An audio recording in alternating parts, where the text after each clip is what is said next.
All right, guys, welcome back to Keeping It Real Volume 2. This is where I try and relax and have a calmer tone.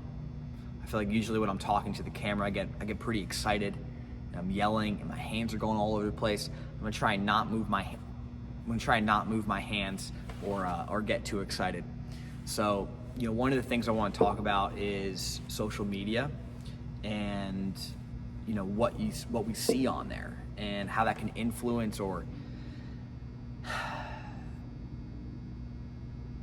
create conflict within coaches, within clinicians, and with our clients, right? So again, social media usually is a highlight reel.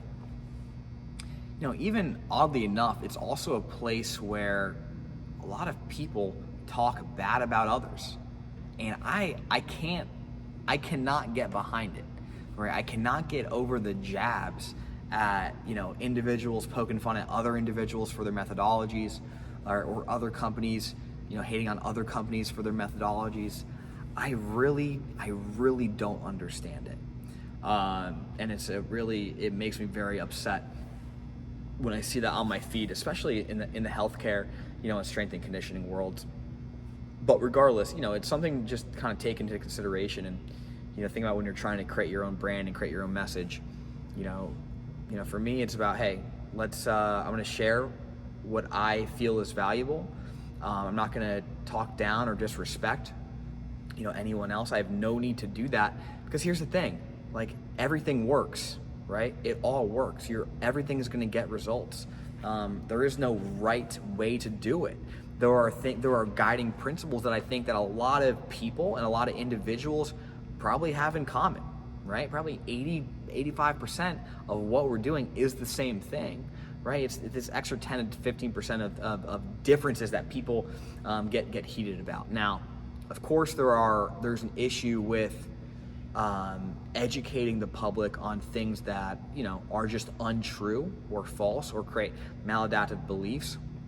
But again, I don't necessarily think that you have to poke at someone else. I think a respectful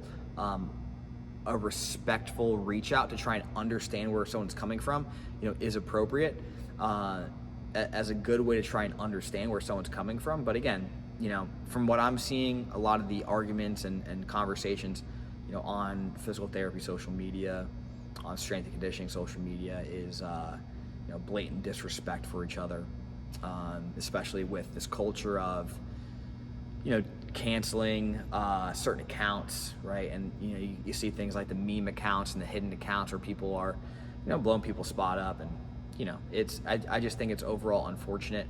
As a young coach, I felt like, and I still feel like, people are always critiquing you, and again, that's a personal thing that you have to kind of get over. I've gotten to the point where I don't really care anymore about what people have to say. Of course, I'm always listening and trying to be the best I can be ethically and from an evidence standpoint. But again, people are always going to judge you and have something to say about you, and you gotta stick to your guns on that. So something just take into consideration. Create your own message, create your own brand. Do what you feel is right. Don't talk bad about other people, and trust in what you're doing. That's kind of my thought process on sharing and engaging in social media, because the reality is I love the profession, I love the industry. I only want to make it a better place, and I think positivity always wins in that regard. So thanks for hanging out for another episode of Keeping It Real with Nick. Take care.